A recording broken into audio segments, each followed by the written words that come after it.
കൂട്ടുകാർക്ക് നല്ലൊരു രാത്രി ആശംസിച്ചുകൊണ്ട് മാമ്പഴത്തിന്റെ പുതിയ വീഡിയോയിലേക്ക് സ്വാഗതം. നമുക്ക് നേരെ ഗൗതമിന്റെ അളകനന്ദയുടെ നാളത്തെ നല്ലൊരു പ്രൊമോ വിശേഷം കണ്ടാലോ. അങ്ങനെ ഇന്നത്തെ വിശേഷത്തെ നമ്മൾ കണ്ടു. അർജുനും ഗൗതം തമ്മിൽ കണ്ടുമുട്ടുവാണ്.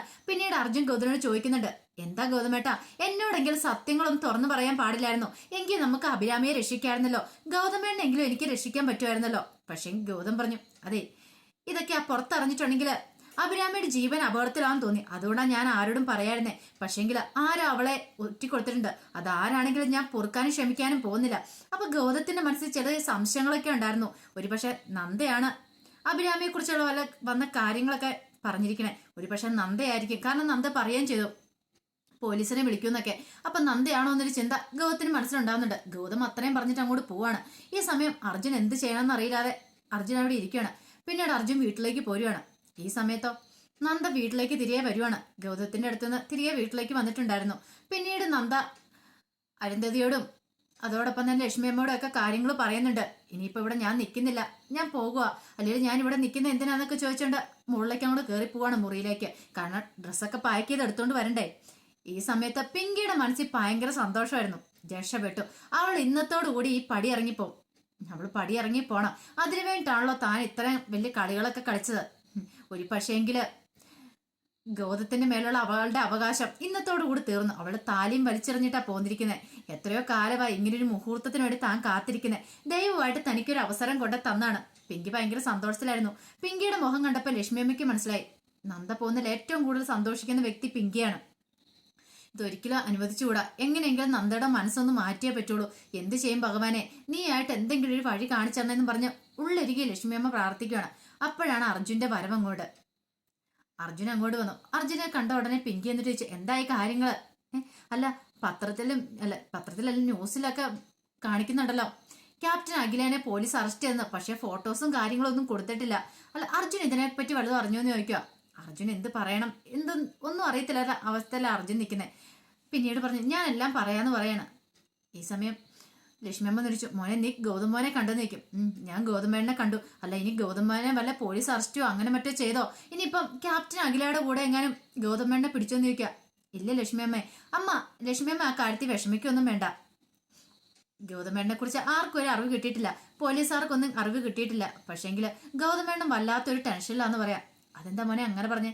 ശരിക്കും പറഞ്ഞ അഭിരാമിയെ ആരോ ഒറ്റിക്കൊടുത്ത അമ്മേ, അല്ലെങ്കിൽ അഭിരാമി ഇപ്പൊ പിടിക്കില്ലായിരുന്നു. ഗൗതമേന്റെ മനസ്സിലെ ഉദ്ദേശങ്ങളൊക്കെ വേറെയായിരുന്നു. നമ്മൾ ഉദ്ദേശിക്കുന്ന പോലെ ഒന്നും അല്ല കാര്യങ്ങളെന്ന് പറയാണ്.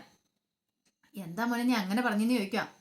അതൊക്കെ പറയാം അമ്മായി എന്ന് പറഞ്ഞോണ്ട് എന്ത് ചെയ്യാണ് അർജുൻ അങ്ങോട്ട് മുറിയിലേക്ക് കയറിപ്പോവാ. അർജുൻ എന്ത് പറയണമെന്ന് അറിയില്ലായിരുന്നു, കാരണം സത്യങ്ങളൊക്കെ തുറന്നു പറഞ്ഞാലോ എന്നൊരു നിമിഷം ഉണ്ടായിരുന്നു. പിന്നെ ഓർത്തു എന്തിനാന്നുള്ള ചിന്തയിലാണ് അർജുൻ അങ്ങോട്ട് കയറി പോണേ. പക്ഷേങ്കില് പിങ്കി അങ്ങോട്ട് പുറകെ ചെല്ലുവാണ് അർജുന്റെ പുറകെ. അർജുൻ എന്തായി കാര്യങ്ങൾ, അവിടെ പോയിട്ട് അഭിരാമിനെ കണ്ടോന്നൊക്കെ ചോദിക്കുന്നുണ്ട്. ഈ സമയം അർജുന്റെ മനസ്സിൽ ചില സംശയങ്ങളൊക്കെ ഉണ്ടായി. ഒരു പക്ഷേ ഗൗതമേട്ടൻ പറഞ്ഞ ആരോ ഒറ്റിക്കൊടുത്താന്നാ പറഞ്ഞേ. അതിനി ഇപ്പൊ പിങ്കി എങ്ങാനും ആണോ? നന്ദയെടുത്ത് ഞാൻ വഴിയില്ല. ഈ സമയം അവൾ പിങ്കി പറഞ്ഞു, അതെ അർജുൻ ഒരു കാര്യമുണ്ട്, ആ ക്യാപ്റ്റൻ അഖില ആരാന്നറിയാവോ? അതാണ് ഈ അഭിരാമി എന്ന് പറയാ. ഇതിനെക്കുറിച്ചുള്ള സത്യങ്ങളൊക്കെ ഞങ്ങൾ മനസ്സിലാക്കിയിട്ടുണ്ടായിരുന്നു പറയാ. ഇത് കേട്ടതും അർജുന്റെ മനസ്സിൽ പിന്നെ ഒരു സംശയം ഉണ്ടായി. അങ്ങനെയാണെങ്കിൽ മിക്കവാറും നന്ദയടത്തിയുടെ പേര് പറഞ്ഞ് ഇവളായിരിക്കും മിക്കവാറും കമ്മീഷണർ ഓഫീസിലോ അല്ലെങ്കിൽ എന്തെങ്കിലും പോലീസിന് ഇൻഫർമേഷൻ കൊടുത്തിരിക്കുന്നത്. അതുകൊണ്ടായിരിക്കും പോലീസ് മിക്കവാറും അഭിരാമിയെ വന്ന് പിടിച്ച്. പക്ഷെ അത് ഉറപ്പിക്കാൻ അങ്ങോട്ട് വയ്യ, ആരെ ഇൻഫർമേഷൻ കൊടുത്തതെന്നും അറിയത്തില്ല. ആരാണെങ്കിലും ആ ചതി പുറക്കത്തില്ലെന്ന ഗൗതമേട്ടൻ പറഞ്ഞിരിക്കുന്നത്. അതൊക്കെ ഓർത്ത് കഴിഞ്ഞപ്പം അർജുൻ ഒരു കാര്യം ഉറപ്പായി, എന്താണെങ്കിലും ഇത് കണ്ടുപിടിച്ചാൽ മതിയാവുള്ളൂ ആരാണ് ഈ ക്രൂരത ചെയ്തെന്നുള്ള കാര്യം. കാരണം പ്രസവത്തിന് ശേഷം ഗൗതമേട്ടൻ തന്നെ പോലീസിനെ കൊണ്ട് അവളെ അറസ്റ്റ് ചെയ്യിക്കുമായിരുന്നു. പക്ഷെ അതിനു മുമ്പ് ഈ പണി കൊടുത്തിട്ടുണ്ടെങ്കിൽ അത് മനഃപൂർവ്വം ആരാണ് ചെയ്ത ചതിയാന്ന് അർജുന് മനസ്സിലായിട്ടുണ്ടായിരുന്നു. ഈ സമയം നന്ദ എന്ത് ചെയ്യുവാണ്, നന്ദ തന്റെ ബാഗൊക്കെ പായിക്കാനായിട്ട് അങ്ങോട്ട് മുറിയിലേക്ക് ചെല്ലുവാണ്. അങ്ങനെ ചെന്ന് ഇപ്പൊ നന്ദയ്ക്ക് വല്ലാത്ത വിഷമമായി. നന്ദ ആ ബെഡിൽ കുറെ സമയം ഇരിക്കുകയാണ്. നന്ദയ്ക്ക് എന്ത് ചെയ്യണമെന്ന് അറിയത്തില്ല, ഒരു ഊഹവും കിട്ടിയില്ല. അല്ലെങ്കിൽ താനിനി എന്തിനാ ഇവിടെ നിൽക്കണേ, തന്റെ ആരായി വീട്ടിലുള്ള. പിന്നീട് ബാഗ് തുറക്കുകയാണ്. ബാഗിനകത്തേക്ക് ഡ്രസ്സൊക്കെ എടുത്ത് വെക്കാൻ തുടങ്ങുമ്പോഴത്തേനും അച്ഛന്റെ ഫോട്ടോ അത് കയ്യിലെടുത്തു. അതെടുത്ത് കഴിഞ്ഞപ്പോഴത്തേനും നന്ദയ്ക്ക് അങ്ങോട്ട് വല്ലാത്ത വീർപ്പൊട്ടലുണ്ടായത്. നന്ദ പൊട്ടിക്കരയാണ് ആ ഫോട്ടോ എടുത്ത് കൈ പിടിച്ചിട്ട്. എന്നോട് ക്ഷമിക്കച്ചാ, അച്ഛന്റെ മോളാ ഞാൻ. എനിക്ക് ഒരു കാരണവശാലും ഗൗതം സാറിനോട് പൊറുക്കാൻ പറ്റില്ല. കാരണം ഒരു അവിഹിത ബന്ധത്തിലുപരി അതിനേക്കാളും വലിയൊരു ക്രിമിനലായിരിക്കും മാറിക്കൊണ്ടിരിക്കുക ഗൗതം സാറ്. ഇനിയിപ്പം അഭിരാമിയെ അറസ്റ്റ് ചെയ്യുന്നൊക്കെ പറഞ്ഞു, അതിന്റെ സത്യാവസ്ഥ എന്താണെന്ന് എനിക്കറിയില്ല. എന്താണെങ്കിലും ഇനിയിപ്പം ഗൗതം സാറിനോടൊപ്പം എനിക്കൊരു ജീവിതം ഉണ്ടാവില്ല. അച്ഛന് വാക്ക് തന്നുകൊണ്ട് മാത്രമാണ് ഗൗതം സാർ എൻ്റെ കഴുത്തിൽ താലി ചാർത്തിയത്. അതുകൊണ്ട് എൻ്റെ ജീവിതം പോയി. ഗൗതം സാറിന്റെ ജീവിതം പോയിരിക്കുകയാണ് ഇപ്പം. എന്തിനു വേണ്ടിയായിരുന്നു അച്ഛാ? വെറുതെ ഞാൻ എവിടെയായാലും സ്വസ്ഥതയോടെ സമാധാനത്തോടെ ജീവിക്കില്ലായിരുന്നോ?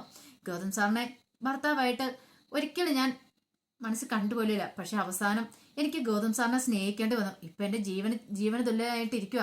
ആ സമയത്താണ് ഇങ്ങനത്തെ പ്രശ്നങ്ങളൊക്കെ. എനിക്ക് എന്ത് ചെയ്യണമെന്ന് അറിയില്ല. ഒരു പക്ഷേങ്കിൽ എൻ്റെ അച്ഛനുണ്ടായിരുന്നെങ്കിൽ എനിക്കിപ്പോൾ ഈ ഗതി ഉണ്ടാവില്ല. എൻ്റെ വിഷമങ്ങളും സങ്കടങ്ങളും ഒക്കെ എൻ്റെ അച്ഛനോട് എനിക്ക് തുറന്നു പറയായിരുന്നു. ഈ സമയത്ത് എനിക്ക് താങ്ങാൻ തള്ളായും കൂടെ കണ്ടേനം. ഇതൊക്കെ പറഞ്ഞപ്പോൾ നന്ദയുടെ കണ്ണ് നിറഞ്ഞു ഒഴുകിക്കൊണ്ടിരിക്കുക. നന്ദയ്ക്ക് സഹിക്കാൻ പറ്റുന്നുണ്ടായിരുന്നില്ല. എന്നോട് ക്ഷമിക്കച്ചാ, എനിക്കിനി ഇവിടെ നിൽക്കാൻ പറ്റില്ല.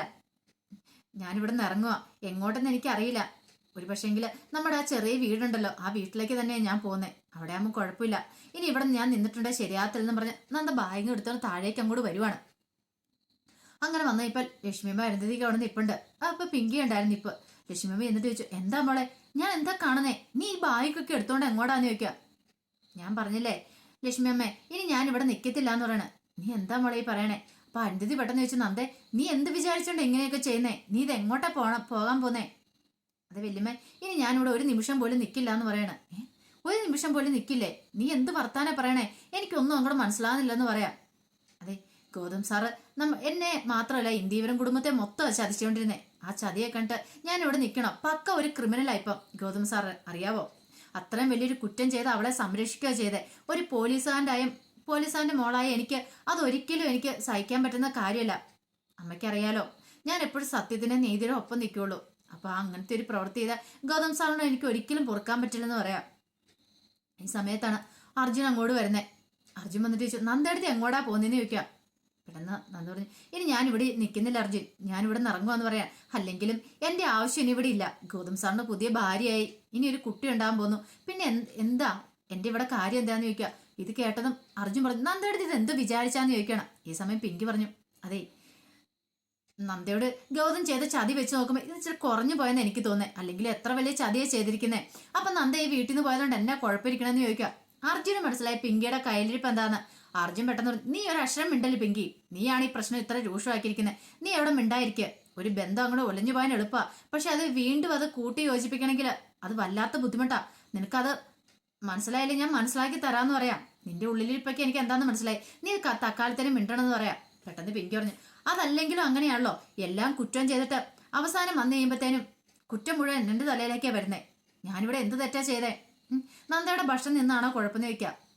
ഇത് കേട്ട അർജുൻ പറഞ്ഞു, നീ നന്ദയുടെ ഭക്ഷണം നിൽക്കുന്ന എനിക്ക് നന്നായിട്ടറിയാം. നിന്റെ മനസ്സിലെ ഉദ്ദേശം ഇവിടെ എല്ലാവർക്കും വ്യക്തമാണ്. അതുകൊണ്ട് നീ കൂടുതലൊന്നും സംസാരിക്കണ്ടെന്ന് പറയാം. പിന്നീട് അർജുൻ പറഞ്ഞു, നന്ദയുടെ എന്ത് വിചാരിച്ചാ ഇവിടുന്ന് പോകാൻ തുടങ്ങുന്നേ? അതെ അർജുൻ അറിയാലോ ഇവിടുത്തെ കാര്യങ്ങളൊക്കെ. ഇനിയിപ്പം ഞാൻ എന്തിനു വേണ്ടി ഇവിടെ നിൽക്കുന്നേ? ഞാൻ താഴെ അഴിച്ച് ഗൗതം സാറിന്റെ കൈ കൊടുത്തിട്ടാ വന്നേന്ന് പറയാം. ഇത് കേട്ട അർജുനും ഞെട്ടി. നന്ദയുടെ എന്ത് പരിപാടിയെ കാണിച്ചെന്ന് ചോദിക്കും. പിന്നെ ഞാൻ എന്ത് ചെയ്യണമെന്ന് അർജുൻ പറ. ഇങ്ങനെ ഒരു ബന്ധമുള്ള ഗൗതത്തിനെ വീണ്ടും ഞാൻ സ്നേഹിക്കണമായിരുന്നോ? ഗൗതത്തിനോടൊപ്പം നിൽക്കണമായിരുന്നോ? ആരാ അഭിരാമി എന്നുള്ള സത്യങ്ങൾ തുറന്നു പറയാൻ ഞാൻ 1000 വട്ടം പറഞ്ഞു. പക്ഷെ ഒഫീഷ്യൽ കാര്യമാണെന്ന് പറഞ്ഞിട്ട് ഗൗതം ഒഴിഞ്ഞു മാറുകയോ ചെയ്തേ. ഗൗതത്തിന് എന്നോട് സത്യം തുറന്നു പറയായിരുന്നു. സത്യം തുറന്നു പറയായിരുന്നെങ്കിൽ എനിക്ക് ഇത്രയും പ്രശ്നം ഉണ്ടാകത്തില്ലായിരുന്നു. എന്ത് കാരണത്താലാണ് അവളെ സംരക്ഷിക്കുന്നതെന്നുള്ള. പക്ഷെ അവർ തമ്മിലൊരു അഭിഹിത ബന്ധം എന്നുള്ള കാര്യം എനിക്ക് വ്യക്തമായി. അത് എനിക്കിന്ന് ബോധ്യപ്പെട്ട കാര്യമാണ്. എന്നിട്ടാണ് ഞാൻ ആ താലി ഒഴിച്ചു കൊടുത്തേ. ആ താലിക്ക് അതിൻ്റെതായ ഒരു മഹത്വം ഉണ്ട് എന്ന് പറയാം. അർജുൻ പറഞ്ഞു, നന്ദടുത്ത് വിചാരിച്ചുകൊണ്ടിരിക്കുന്ന കാര്യങ്ങളെല്ലാം തെറ്റാന്ന് പറയണേ. തെറ്റാണോ? ഈ സമയം ലക്ഷ്മി വെച്ച്, എന്താ മോനെ നീ പറയണേ? എനിക്കൊന്നും മനസ്സിലായില്ലെന്ന് പറയാം. പിന്നീട് അർജുന് മനസ്സിലായി ഇനിയിപ്പോൾ കാര്യങ്ങളൊന്നും മറച്ചു വെച്ചുകൊണ്ടിരുന്നിട്ട് കാര്യമില്ലെന്ന്. പെട്ടെന്ന് അർജുൻ പറഞ്ഞു, ഇനിയിപ്പം എല്ലാവരും ഞാൻ ആ സത്യങ്ങളൊക്കെ അങ്ങോട്ട് തുറന്നു പറഞ്ഞേക്കാം. ഇനിയിപ്പം ഞാൻ ഇതിനെ മറച്ചു വെച്ചുകൊണ്ടിരിക്കുന്നത്. ഈ അഭിരാമി എന്ന് പറഞ്ഞാൽ ആരാന്നറിയാവോ? എൻ്റെയും ഗൗതമേൻ്റെ കളിക്കൂട്ടുകാരിയായിരുന്നു. ഞങ്ങൾ SPC ക്യാമ്പിൽ വെച്ച് ഞങ്ങൾ പരിചയപ്പെട്ടെ. പിന്നീട് ഞങ്ങൾ ഒരുമിച്ചായിരുന്നു. ലക്ഷ്മി അമ്മയ്ക്ക് നന്ദടുത്തേക്ക് അറിയാവോ? ഇപ്പം ഗൗതമേടൻ ജീവിച്ചിരിക്കുന്നുണ്ടെങ്കിൽ അതിന് പ്രധാന കാരണം അഭിരാമിയുടെ ഭർത്താവ് സൂരജാണ്. അതായത് സൂരജ് എന്ന് പറഞ്ഞാൽ നിനക്ക് അറിയില്ലായിരിക്കും. കമാൻഡർ ആദിത്യൻ, അതായത് വെടിയേറ്റു മരിച്ച സൂരജാണ്. സൂരജിന്റെ കാരണം കൊണ്ടാണ് ഇപ്പൊ ഗൗതമേടൻ ജീവനോടെ ഇരിക്കുന്നത്. കാരണം അന്ന് ആ വലിയ വെള്ളത്തിൽ പോയി ചാടിക്കഴിഞ്ഞപ്പോഴത്തേനും അവിടെ മുങ്ങിപ്പോകാൻ സമയത്ത് സൂരജാണ് ജീവൻ രക്ഷിച്ച് ഗൗതമേന്റെ ജീവൻ രക്ഷിച്ചില്ലായിരുന്നെങ്കിൽ ഒരു പക്ഷേങ്കിൽ ഗൗതമേൻ ഇന്ന് ജീവനോടെ ഉണ്ടാവില്ലെന്ന് പറയാം. ഇത് കേട്ട് ലക്ഷ്മി പറഞ്ഞു, അയ്യോ ആ അഭിരാമിയാണോന്ന് ചോദിക്കുകയാണ്. അതെ അമ്മായി, ആ അഭിരാമി തന്നെയാന്ന് പറയാണ്. കാരണം സൂരജന്റെ ഭാര്യയാണ് ഇപ്പൊ അഭിരാമി എന്ന് പറയാ. ഇത് കേട്ടതും രശ്മിയോ ദൈവമേ ഇതൊന്നും ഞങ്ങൾ അറിഞ്ഞില്ല മോനെ എന്ന് പറയണം. പക്ഷേങ്കില് സത്യം പറഞ്ഞിട്ടുണ്ടെങ്കിൽ സൂരജാണ് ഇവിടെ തെറ്റ് ചെയ്തിരിക്കുന്നത്. അതിനുള്ള ശിക്ഷ സൂരജിന് കിട്ടുകയും ചെയ്തു. പക്ഷേങ്കിൽ അഭിരാമി ഒരു തെറ്റും ചെയ്തിട്ടില്ല. സൂരജിനോടൊപ്പം നിന്നു, അയാളുടെ ഭാര്യയായിട്ട് പ്രവർത്തിക്കാൻ കൂട്ടുന്നു. പക്ഷെ അഭിരാമി ഇന്നുവരെ ആരെയും കൊല്ലുക അല്ലെങ്കിൽ അതുപോലെയുള്ള പ്രവൃത്തികളൊന്നും ചെയ്തിട്ടുമില്ല. പോരാത്തന് അവൾ പ്രഗ്നന്റും കൂടെയാണ്. തന്റെ ജീവൻ രക്ഷിച്ച കൂട്ടുകാരന്റെ ഭാര്യയുടെ കുഞ്ഞിനെ അതിനെങ്കിലും രക്ഷിക്കാവുന്ന ഒരു കർത്തവ്യം മാത്രമാണ് ഗൗതമേട്ടൻ ചെയ്തിരിക്കുന്നത്. കാരണം തന്റെ ജീവൻ രക്ഷിച്ചല്ലേ, അപ്പൊ സൂരജിനോട് ഇത്രയെങ്കിലും താൻ കടപ്പെട്ടിരിക്കുന്നു. ആ ഒരു ചിന്ത ഉണ്ടായതുകൊണ്ട് മാത്രമാണ് ആ കുഞ്ഞിന്റെ ജീവന്. ഒരു പക്ഷേങ്കില് ഇപ്പം അഭിരാമിയെ പോലീസ് പിടിച്ചുകൊണ്ട് പോയിട്ടുണ്ടെങ്കിൽ ആ കുഞ്ഞിന്റെ ജീവൻ അപകടത്തിലാവും. അതുകൊണ്ട് മാത്രമാണ് ആ കുഞ്ഞിനെ സംരക്ഷിക്കാനായിട്ട് ഗൗതമേട്ടൻ ഇങ്ങനെ ഒരു വഞ്ചനയ്ക്ക് കൂട്ടുതന്നെ. പക്ഷേങ്കില് പ്രസവം കഴിഞ്ഞ് കഴിയുമ്പോൾ ഗൗതമേട്ടൻ പോലീസിനെ വിളിച്ച് ഗൗതമേട്ടൻ തന്നെ അറസ്റ്റ് ചെയ്തേരം. കാരണം അതിനുള്ള നീക്കങ്ങളൊക്കെ ഗൗതമേട്ടൻ നടത്തി വെച്ചിട്ടുണ്ടായിരുന്നു. കാരണം ഗൗതമേട്ടൻ അതിനെക്കുറിച്ച് പറയുകയും ചെയ്താ.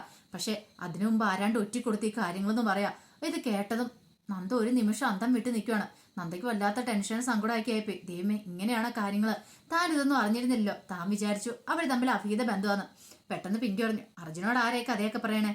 അതെ, എന്നോട് കഥകളൊന്നും പറഞ്ഞൊന്നും അല്ല ആരും. കാരണം ഞാനും ഗൗതമേട്ടന് സൂരജും അഭിരാമി ഞങ്ങൾ 4 പേരായിരുന്നു ഒരു ഗ്യാങ്. ഞങ്ങൾ 4 പേരായിരുന്നു കളിക്കൂട്ടുകാര് എന്ന് പറയാം. ഇത് കേട്ടതും നന്ദയ്ക്ക് പിന്നെ എന്ത് ചെയ്യണം നടത്തില്ല. നന്ദ ആകെപ്പാടെ തളർന്നു പോയി. നന്ദ ആ ബാഗും വെച്ചോണ്ട് അങ്ങോട്ട് ഇരിക്കുവാണ്. താനിപ്പോ എത്ര വലിയ തെറ്റാ ചെയ്തെന്നൊരു ചിന്ത ഉണ്ടാവുന്നുണ്ട്. ഒരു പക്ഷേങ്കില് അഭിരാമി തെറ്റൊന്നും ചെയ്തിട്ടില്ലെങ്കിൽ ഇപ്പൊ താൻ ചെയ്യുന്ന ഒരു ക്രൂരമായ പ്രവൃത്തിയല്ലേ. പക്ഷേങ്കില് താനല്ല ഒറ്റിക്കൊടുത്ത താനല്ല. ഈ സമയം അർജുനായിട്ടും പറഞ്ഞു ആരോ ഒറ്റിക്കൊടുത്തിട്ടുണ്ട്. അതാരാണെന്നും അറിയത്തില്ല. അതുകൊണ്ട് ആരൊറ്റിക്കൊടുത്താലും അവരോട് ഗൗതമേട്ടൻ പൊറുക്കില്ലെന്നാ പറഞ്ഞെന്ന് പറയാം. ഇത് കേട്ടതും പിങ്കിയിൽ ഒരു ഞെട്ടലുണ്ടായി. പിങ്കി വിചാരിച്ച് എന്റെ ദൈവമേ താനെങ്ങാനും ഒന്ന് അറിഞ്ഞിട്ടുണ്ടെങ്കിൽ അതോടുകൂടി തീർന്നു, കാര്യത്തിനൊരു തീരുമാനമായെന്ന് വിചാരിക്കുകയാണ്.